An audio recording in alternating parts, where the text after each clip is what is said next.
एक समय की बात है। एक गांव में राजू नाम का एक व्यक्ति रहता था। राजू को बात को बड़ा चढ़ाकर बोलने का शौक था। वैसे ही उसकी बुरी आदत थी। वह किसी भी व्यक्ति से मिलता तो अपनी बड़ी बड़ी बातें करता।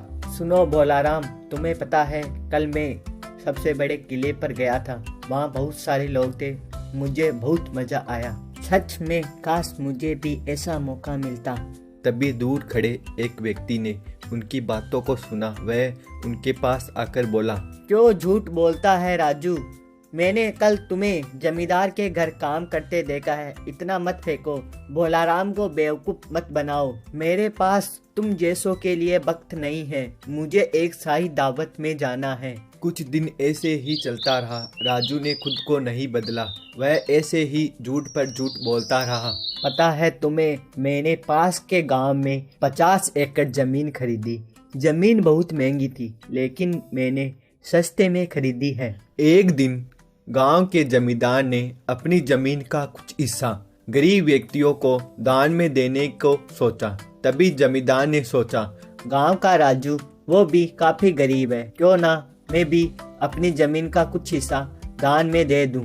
ऐसा सोचकर जमींदार राजू के पास गया, परंतु राजू गांव के लोगों से बड़ी बड़ी बातें कर रहा था। तुम लोगों को पता है मेरे पास बहुत खजाना है और मैं इस गांव का सबसे अमीर व्यक्ति बन सकता हूँ। मुझे किसी के घर पर काम करने की जरूरत नहीं है। इतना पैसा है मेरे पास। इन बातों को जमींदार ने सुन लिया और बोला, राजू, मैं तो तुम्हें बहुत गरीब समझता था और तुम्हें अपनी जमीन का कुछ हिस्सा दान भी देने वाला था, परंतु तू तो बहुत अमीर निकला। जमींदार की बातों को सुनकर राजू ने कहा, क्या मेरे पास तो कुछ नहीं है, मैं तो झूठ बोल रहा था। पर अब कुछ नहीं हो सकता, मैं जाता हूँ। तो बच्चों देखो, अपने किस तरह झूठ बोलने से राजू का नुकसान हो गया। अगर वह झूठ नहीं बोलता तो जमींदार की जमीन का हिस्सा उसको दान में मिल जाता। इसलिए इस कहानी से हमें यह शिक्षा मिलती है कि हमें कभी भी झूठ नहीं बोलना चाहिए।